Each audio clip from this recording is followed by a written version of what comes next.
What's good, y'all? You're listening to Code Switch. I'm Gene Demby. This is one of the great sliding doors moments in U.S. history. So in late 1864, William T. Sherman, who was a Union general, had been leading his troops throughout the South, trying to break the spirit of the Confederacy. He was burning down cities like Atlanta and Savannah in Georgia. He destroyed rail lines and factories, and along the way, he was freeing the enslaved people in those places, some of whom, who were no longer tied to their plantations or land, joined Sherman's troops in a kind of caravan of the liberated. But Sherman saved special ire for South Carolina because South Carolina was the slave state that was the first to leave the Union, the cradle of treason, the state where pro-slavery forces fired the first cannon salvo on federal troops, shots that would become the first in the bloody Civil War to follow. So when Sherman finally got to South Carolina, he drew up his Special Field Orders number 15, a plan that called for taking hundreds of thousands of acres of land in South Carolina along the ocean, land that had been seized from slave owners who were loyal to the Confederacy, and turn that land, all of it, over to formerly enslaved black people. It would be about 40 acres for each of the black families there. That was one of the first real attempts at reparations for black folks. And famously, or infamously, former slave owners would eventually be compensated by the American government for the loss of their property, that is, the human beings they owned. Sherman's plan, though, never went into effect. But the promise of that plan, the so-called 40 acres and a mule, it's gone on to become a rallying cry, a shorthand in calls for reparations for black folks to this day. But what if it turned out that some of that promise, a really, really small part of it, had actually been fulfilled? It turns out that some freed folks actually received land after the Civil War. And what happened to that land and the families who it was given to, that's the subject of a new series by our colleagues at Reveal.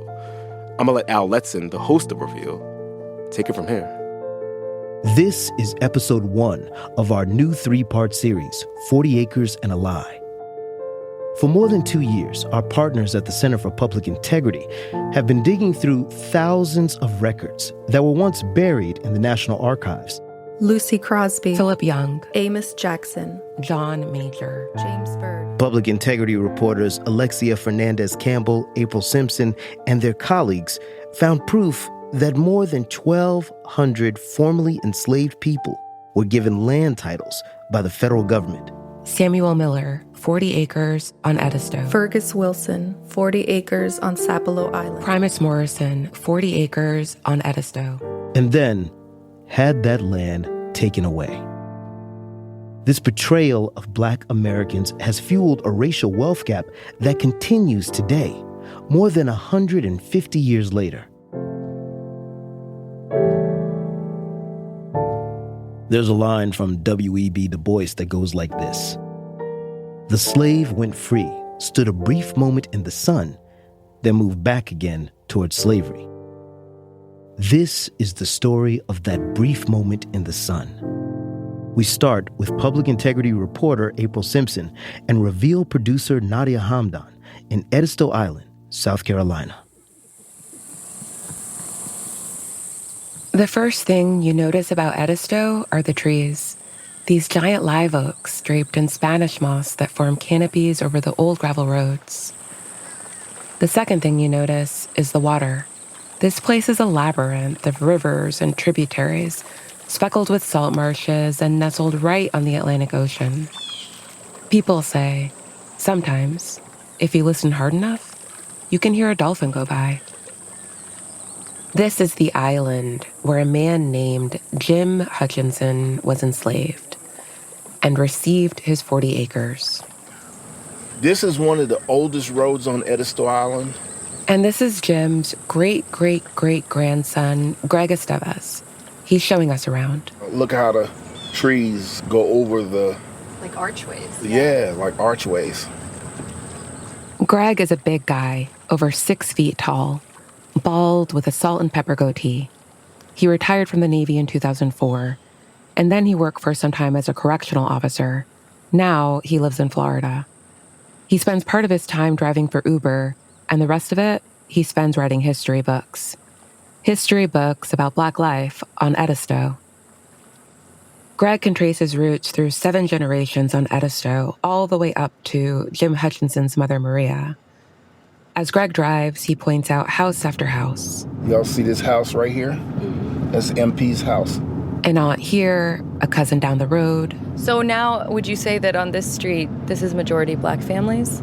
Oh, yeah. This is, you can look and see. You could probably tell if you're paying attention. Why would you say that?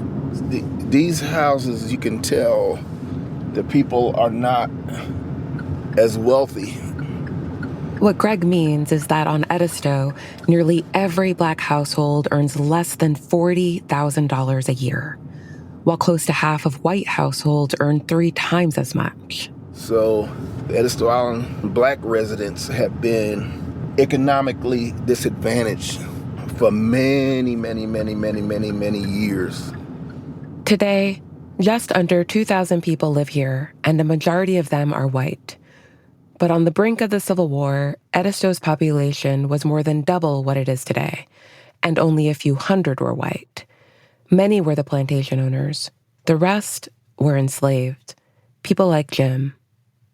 Greg says Jim was a light-skinned Black man who spent much of his enslavement on the water, ferrying people through those many rivers and tributaries.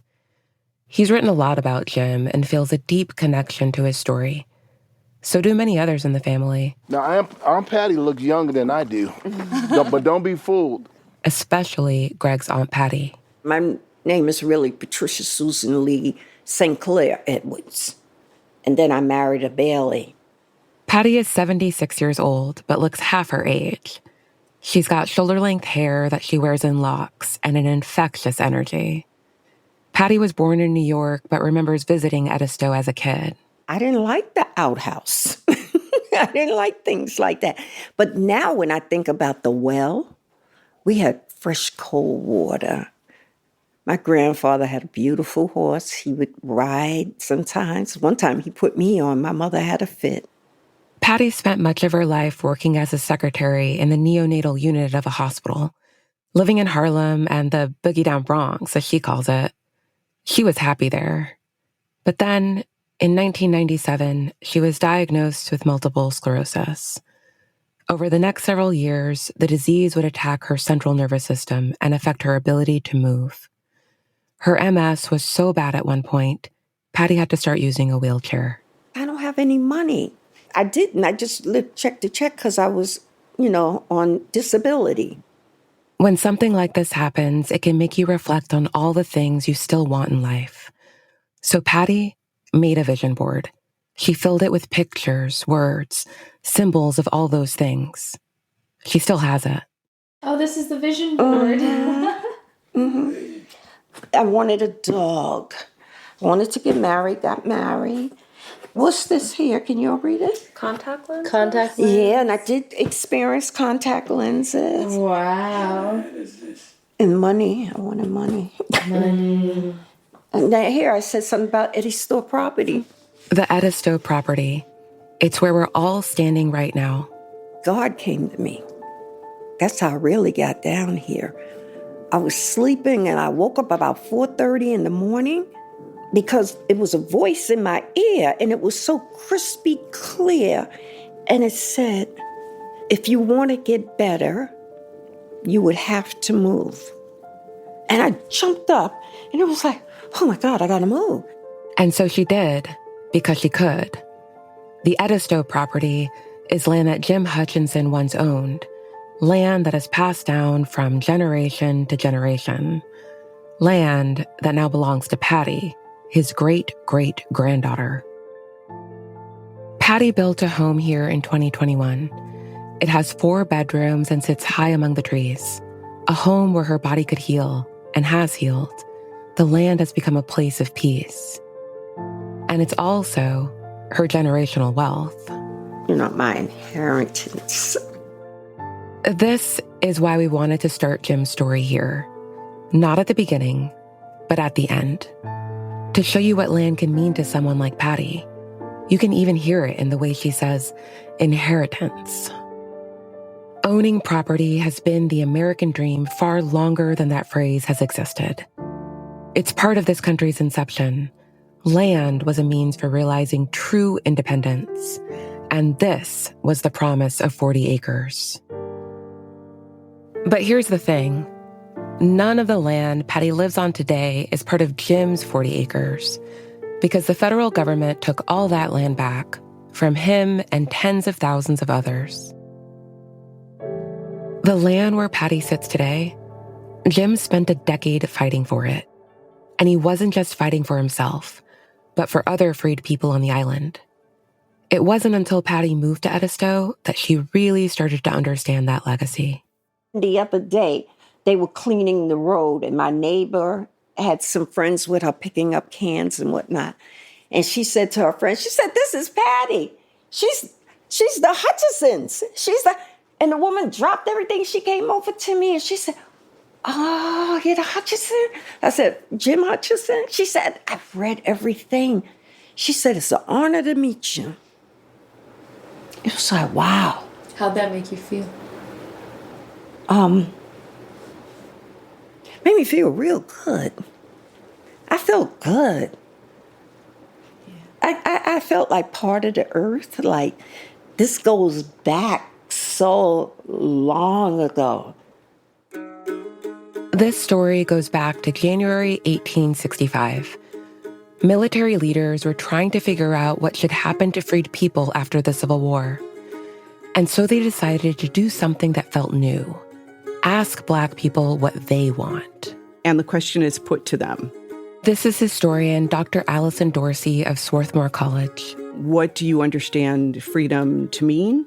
And what is it that you will need to be free? Their answer was simple. We want land and to be left alone.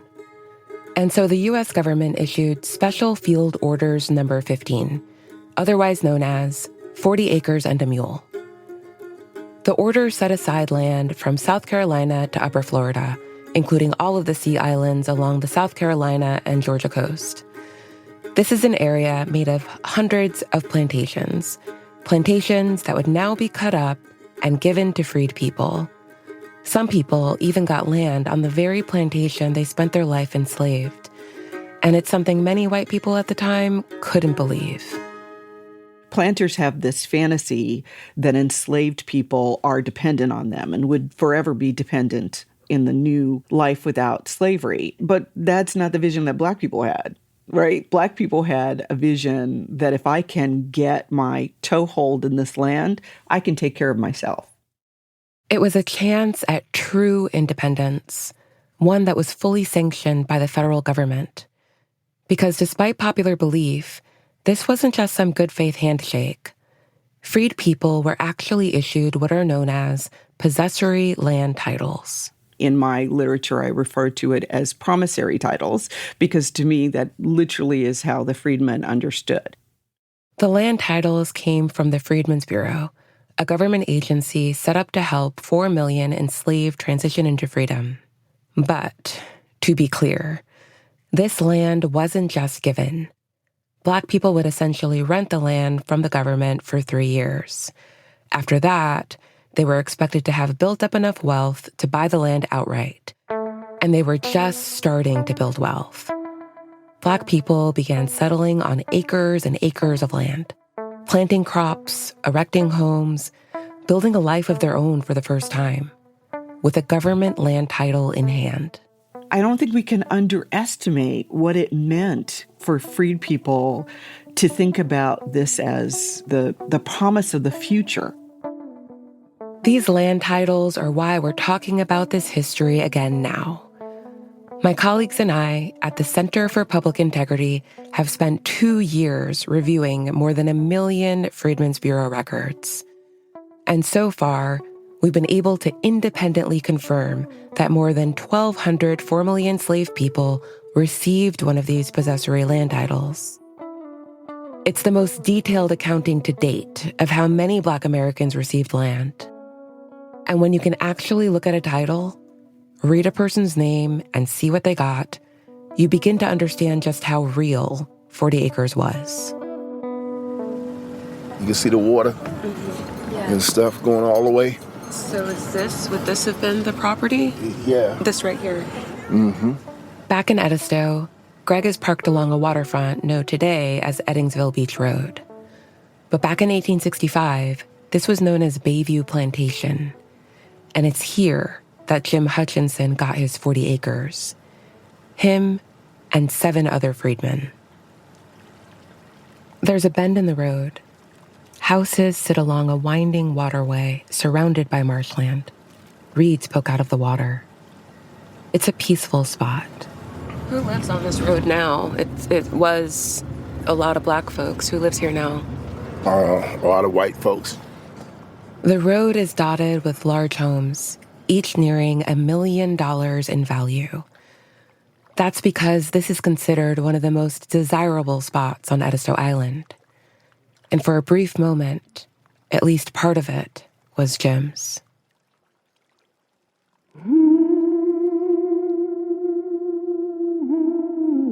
But it wouldn't last. 40 acres of land and the wealth that came with it would be returned to former slave owners. Yeah, I'm scared to talk about this stuff. Coming up, we talk to descendants who've inherited some of that land. That's next on Reveal.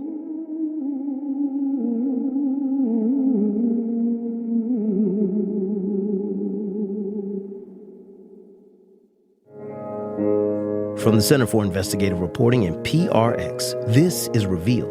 I'm Al Letson. Jim Hutchinson was born enslaved on Peters Point Plantation, one of the richest plantations in South Carolina.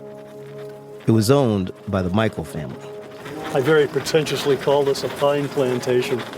This is Pinckney Michael. He's showing April and Nadia around Peters Point. They're on a golf cart because the property is just too big to see by foot. Pinckney's dog, Hazel, runs alongside them. This is quite the workout for a dog.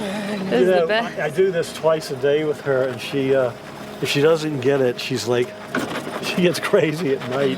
It's like, hey, I need to go out now.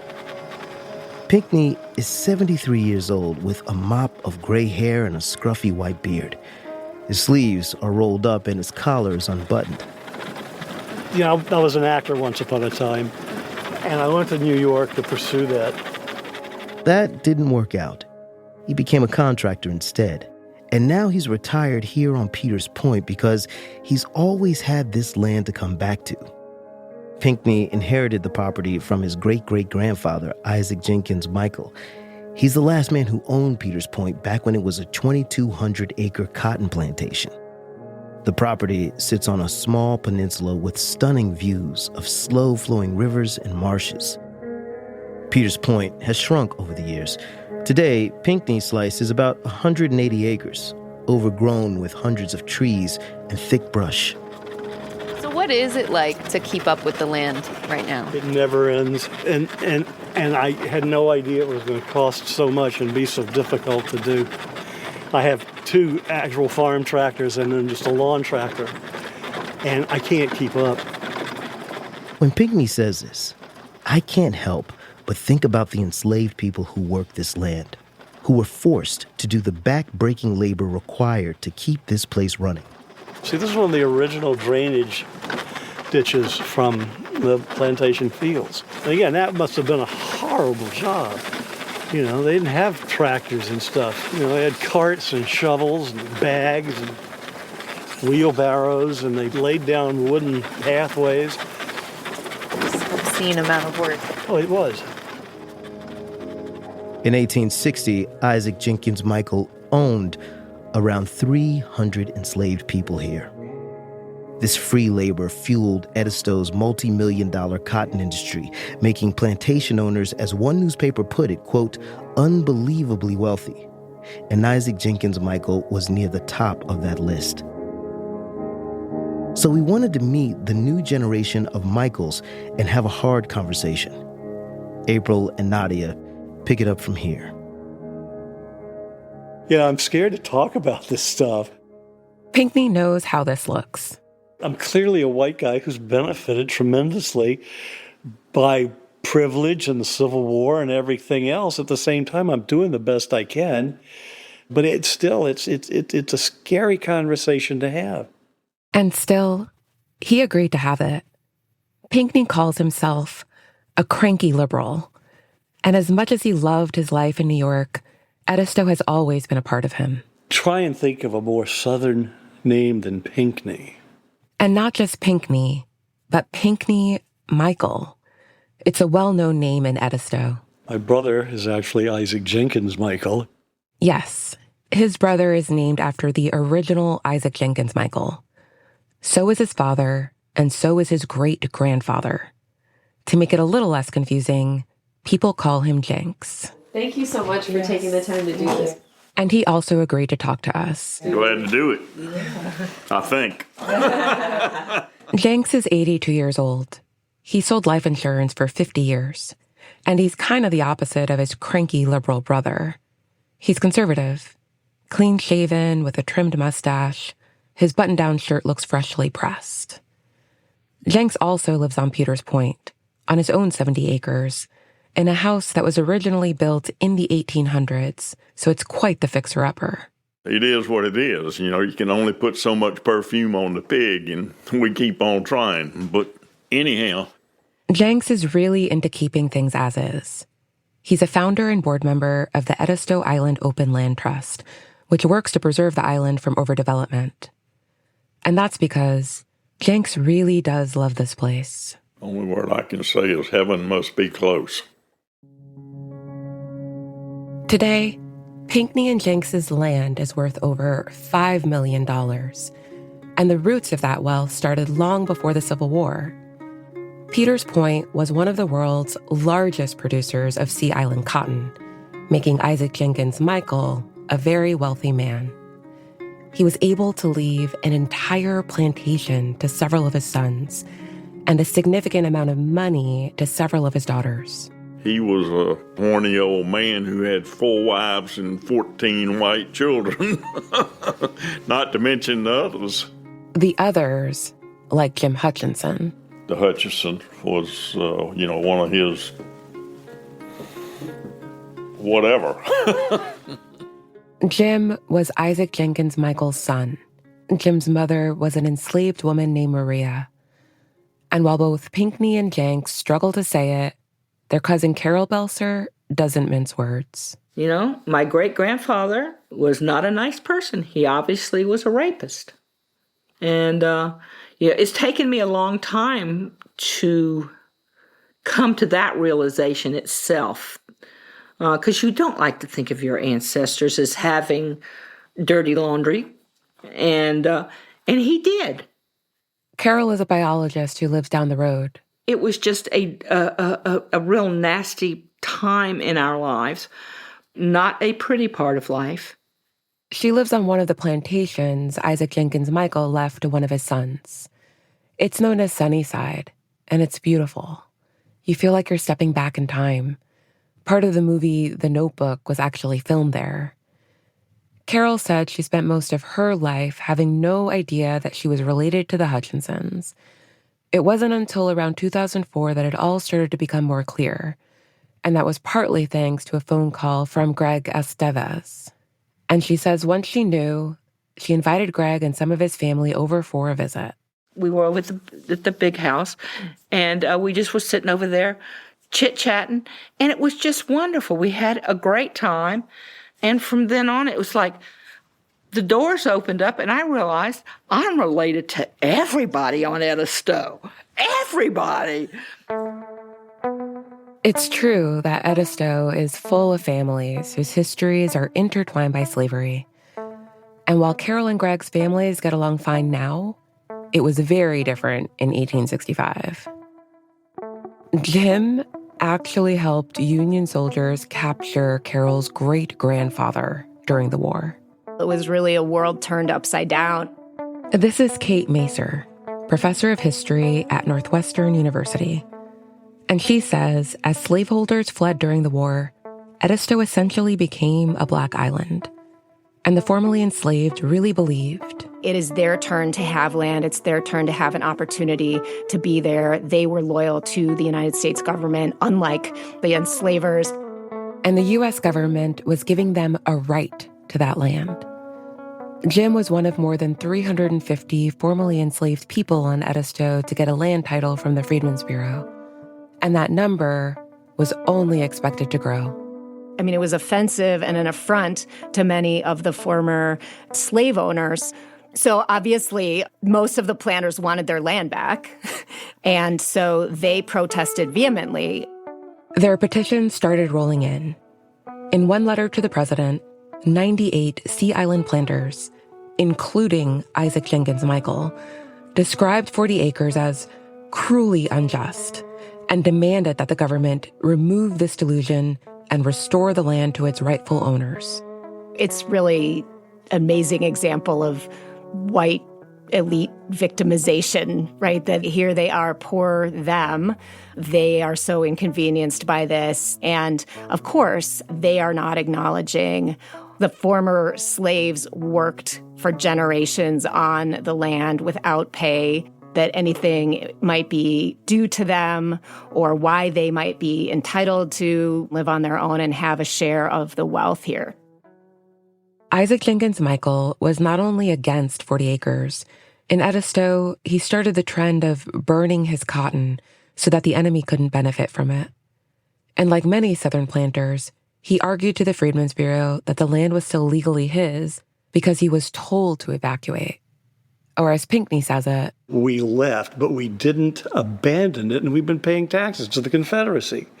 Now we'll pay taxes to you, but we didn't abandon this.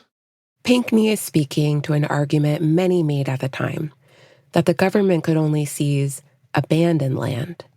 But Dr. Allison Dorsey of Swarthmore College says this distinction is irrelevant. Because the reason that you're being encouraged to evacuate as the Confederacy is losing is that the Union Army is on the march. But you sided with traitors against your nation. So you can spin that any way you want to. I'm sorry, as a 19th century historian and as an African American and as someone who's 3 generations deep in military service, everybody in the Confederacy is a traitor to the United States. So I don't know what else I can say. In 1865, agents with the Freedmen's Bureau basically said the same thing, arguing that Isaac has been, quote, aiding and encouraging the rebellion. And General Rufus Saxton, one of the leaders of the 40 Acres program, even wrote to his fellow generals saying, quote, I cannot break faith now by recommending the restoration of any of these lands. In my view, this order of General Sherman is as binding as a statute. But President Lincoln was assassinated just a month after 40 Acres went into effect. And while the military was prepared to push back on the former slaveholders, the nation's new president, Andrew Johnson, was not.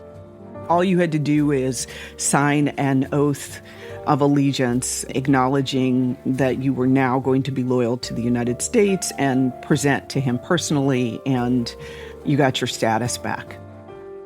Johnson rescinds Sherman's order just 6 months after it went into effect. Military generals leading the Freedmen's Bureau didn't want to see it go, but ultimately, Johnson forced their hand. By the time it was all over, the 40 Acres program would last about 18 months.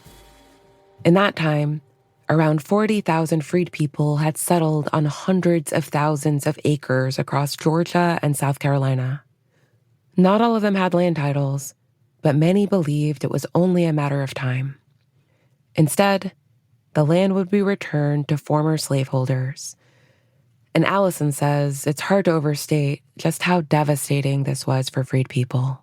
My sense is that they understood this as a broken promise, and I would go out on a limb and say for some of those Black men in uniform who had just fought as part of the Union Army, that this was a betrayal. Records show that at least 9 formerly enslaved people were actually given 40-acre land titles on Peters Point. But Isaac Jenkins Michael got that land back before they had a chance to do anything with it. Pinckney and Jenks know their history well. They've shown us genealogies that go back to the early 18th century. They live on the same land where their ancestors lived, land where Jim Hutchinson and many others were once enslaved. We've seen the ditches these Black people dug with our own eyes, still here more than a century later. Not only that, but the brothers have broken bread with Jim's descendants. And because of this deeper connection to not just their own history, but Jim's, we couldn't help but wonder if the Michaels ever wrestled with the question of what's owed. Nadia starts with Jenks. Do you feel like descendants of the formerly enslaved who have worked land on these plantations on Edisto Island are warranted some kind of payment or reparations for the time they spent enslaved? No. No? No. Why is that? Anybody in this country who wants to do better has the opportunity to do it. There are many, many, many Black folks around this country that have been very, very successful. Now, you explain to me why. I mean, I guess I'm trying to understand how it's all up him. Hundreds of... If we keep giving away stuff, that's all we're going to be able to do is give away, because people don't want to work, because they don't have to work, because all we're doing is giving them freebies. Nobody ever gave me anything other than this, but I had to sweat bullets to keep it. I respect that. I just, there's no denying that hard work has gone into your life, Pinckney's life, Carol's life, everyone's life. But I think even you just said I haven't been given anything, but I was given this. And so is it not fair to at least acknowledge that there has been some privilege in having hold of this land? Did they not have land? They meaning Black people. Yeah, they had it. And then it was taken away. I don't know whether it was taken away or not. Some of it was given back, but not all of it. But we do know the land was taken away. And while some fought to hold onto it, almost none of this land was given back. We tell this story to Jenks, the same way we've told it to you. And after we do, Nadia tries to ask the question another way. How do we try to give some kind of reparations for a really painful history in which a lot of wealth that many of us have benefited from was in large part due to the free labor of Black people, slavery. And so it's a difficult conversation, there's no doubt. I still don't know if I have a full grasp on reparations as a whole, but that's why we're asking questions. And that's why we're trying to understand what do we think we should do to try to reckon with that past. I don't know. I wish I had an answer to that. I am not happy with where this country is right now. Do you have an idea of what you would like to see happen? At least maybe even in your own community, since you've lived here a long time and you know. Turn that thing off for a second. We turn the mic off. It's clear we've reached a dead end with Jenks. And while the interview ultimately ends amicably, it reminds us again how hard it is to talk about this stuff. But this question about reparations isn't just for Jenks. We asked Pinckney the same thing. It's a societal problem or it will never be fixed, and many people think it's not a societal problem because I didn't benefit. I didn't do it. I had anything to do with this. No, you didn't, but you benefited. We're still benefiting. It'll eventually happen. I'm sure it will, but it's just not happening very quickly.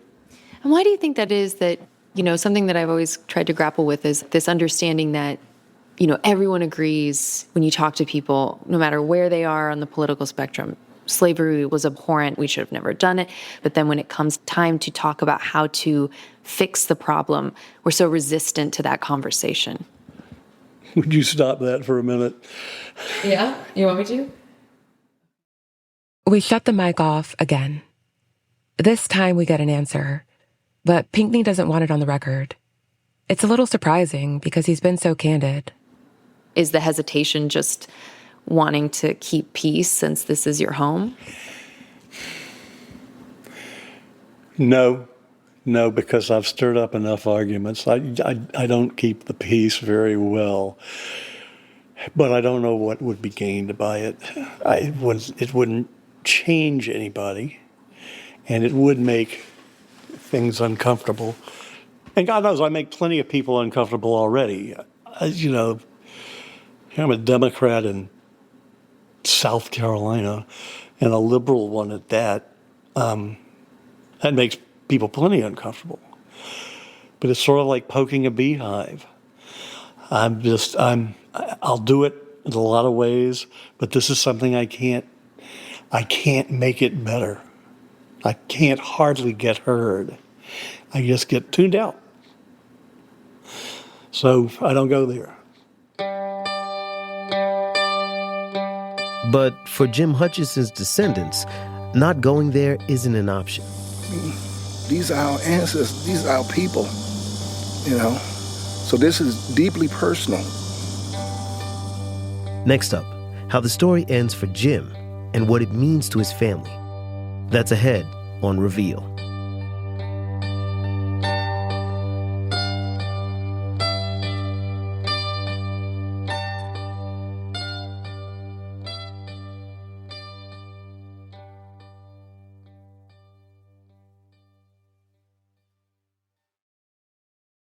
From the Center for Investigative Reporting and PRX, this is Reveal. I'm Al Letson. Greg Estevez is showing April and Nadia a small wooden chapel. Yes, this is the church. It's known as Trinity Church. Greg brought them here because this was the site of a crucial turning point for Jim Hutchison and so many others on Edisto and across the South. There was a general that came here to give the bad news. It was here that newly freed people would learn that the 40 Acres program had been revoked. Church was packed. As a matter of fact, there was many people that was looking through the windows because they couldn't even get in.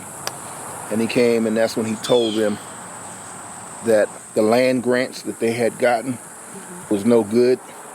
They have to go back to work for the slave masters that they had already been enslaved to. We found a diary of that day written by a white woman from the North, a teacher at one of the Freedmen's Bureau schools. She remembers the general telling freed people, quote, their old masters had been pardoned and their plantations were to be given back to them, that they wanted to come back to cultivate the land and would hire the blacks to work for them. It would become a system that wasn't quite slavery, but close. So not only do they have to give the land grants back, but they have to go back to the system that they just came out of. Can you imagine? Can you imagine? I can't.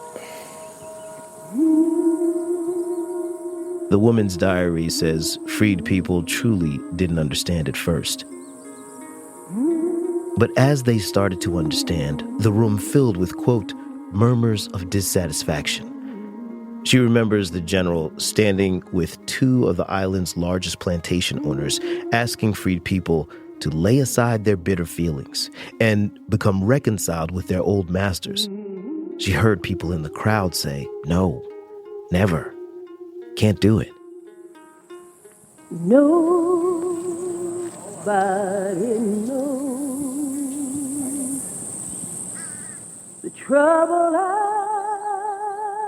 seen. And then the black people started to sing. It was a spiritual that is very familiar to us today.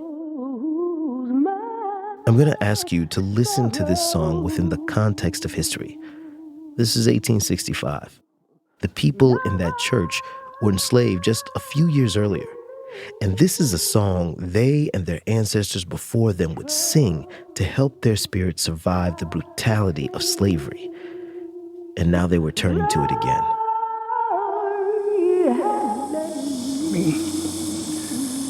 These are our ancestors. These are our people, you know. So this is deeply personal. It's very deeply personal. The trouble I've seen, glory, hallelujah.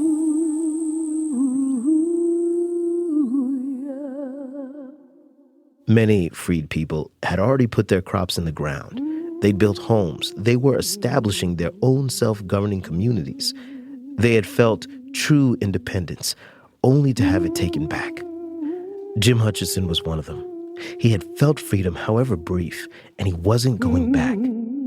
He would lose those 40 acres and get himself some more. Here's April and Nadia. We found a letter Jim wrote to the governor of South Carolina that says a lot about his tenacity. It was written on behalf of the Black community on Edisto, and it describes the, quote, embarrassed condition they find themselves in without land. But he knows there is a 900-acre plantation for sale, and he's asking that it be purchased for him and his people, who will then refund the money in due time. He urges the governor to make it happen so his community may, quote, know the right side of justice. The governor rejects him, but Jim doesn't give up. He keeps trying for 10 years until it finally works.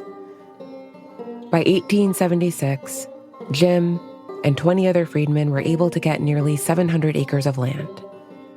They bought it together and divided it all up.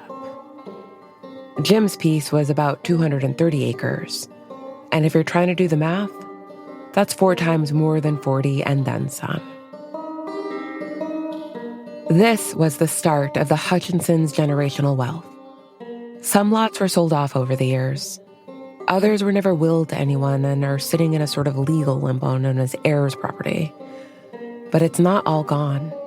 6 acres of Jim's land are still in the family. All up in here. It's Hutchison. Which brings us back to Aunt Patty, Jim's great-great-granddaughter. I know this is sacred land here because it's my ancestors, and I feel it. I feel safe here. I feel like I can do so much. I'm going to try to do as much as I can with this property before I'm not here anymore. Patty now lives with her 87-year-old brother, Henry, who's been sitting quietly listening to us talk about Jim. I don't know too much about him. What is it like to learn about him now? Some sad parts. How he got shot right there in his own house, his home. Jim was shot and killed in 1885 during a 4th of July picnic on his family's land. A big group of friends and relatives were gathered there when a white man named Fred Barth showed up. According to news reports, Jim and Barth had clashed in the past, so this wasn't a friendly visit. Jim told him to leave, and the conversation devolved into a fistfight. At his trial, Barth testified that he only drew his revolver to intimidate Jim, and it went off by mistake. But witness testimony says he fired almost immediately. Barth was found guilty of manslaughter by a nearly all-black jury. But he appealed his conviction, got a new trial, and was ultimately acquitted by an all-white jury. I don't see how somebody can take a chance like that. There's a party going on, and these people take a chance coming right in broad daylight. I got a feeling he must be owed something. What do you think? I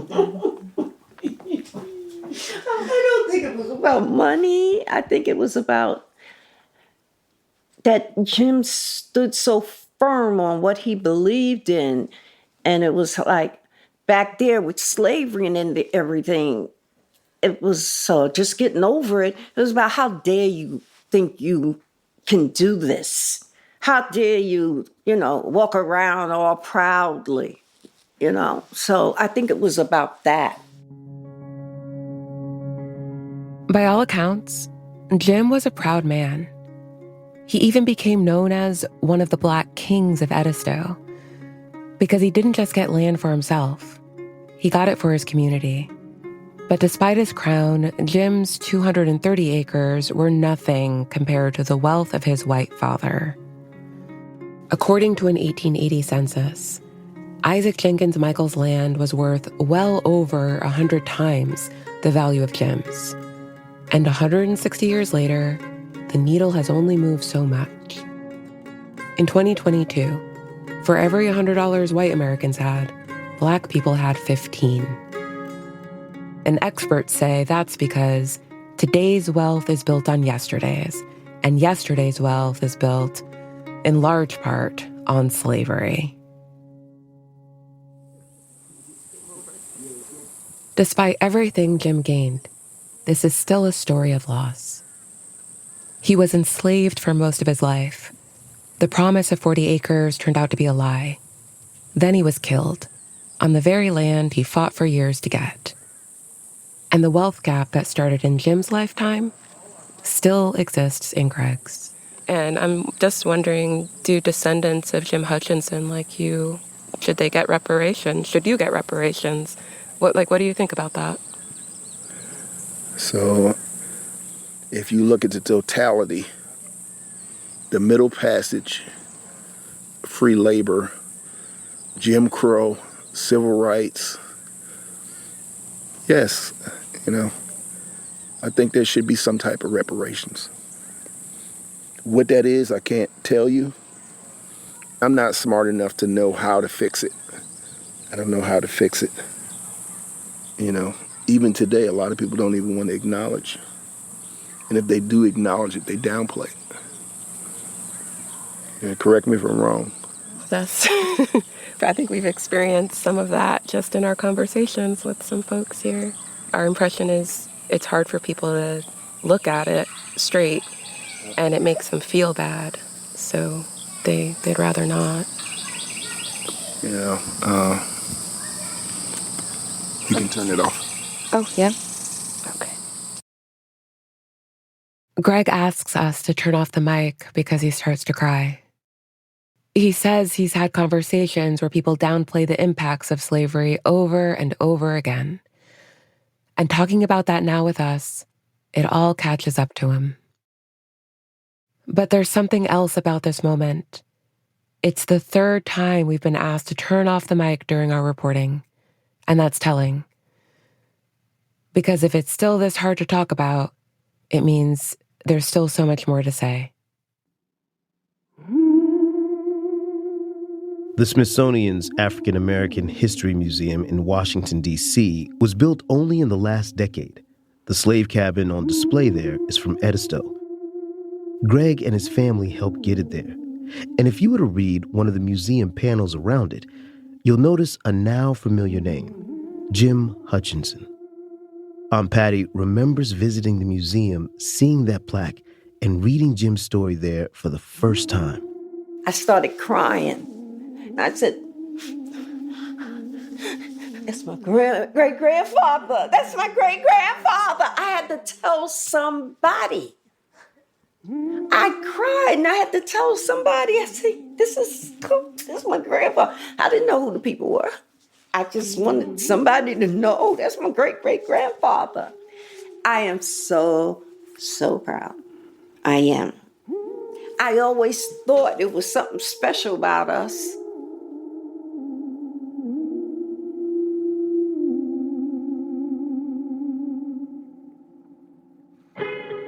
This story was reported by April Simpson with help from Nadia Hamdan. Nadia was our lead producer. Roy Hurst also produced today's episode. They had help from Stephen Rascon. Cynthia Rodriguez is the series editor. Thanks to our partners at the Center for Public Integrity, including Alexia Fernandez-Campbell, Pratik Rabala, Jennifer LaFleur, McNelly Torres, Ashley Clark, Vanessa Freeman, Peter Newbit-Smith, and Wesley Lowery. We also had help from genealogist Vicki McGill. For a full list of researchers and document transcribers, go to revealnews.org. This project was supported by a grant from the Fund for Investigative Journalism and Wincode Foundation. Victoria Baranetsky is Reveal's general counsel. Our production manager is Zulema Cobb. Score and sound design by the dynamic duo, Jay Breezy, Mr. Jim Briggs, and Fernando, my man, Yo Aruda. With vocals by Ren Woods and additional music by Dave Lennard. Our interim executive producers are Brett Myers and Taki Telenidis. Support for Reveal is provided by listeners like you and the Reva and David Logan Foundation, the John D. and Catherine T. MacArthur Foundation, the Jonathan Logan Family Foundation, the Robert Wood Johnson Foundation, the Park Foundation, and the Hellman Foundation. Reveal is a co-production of the Center for Investigative Reporting and PRX. I'm Al Letson. And remember, there is always more to the story. That was episode 1 of Reveal's new series, 40 Acres and a Lie. Episode 2 traces 40 acres land titles to a staggeringly beautiful sea island off the coast of Georgia. And it tells the story of how land that was once held by formerly enslaved people is now a wealthy and mostly white gated community. You can listen by subscribing to Reveal wherever you get your podcasts. I'm Gene Demby. Be easy.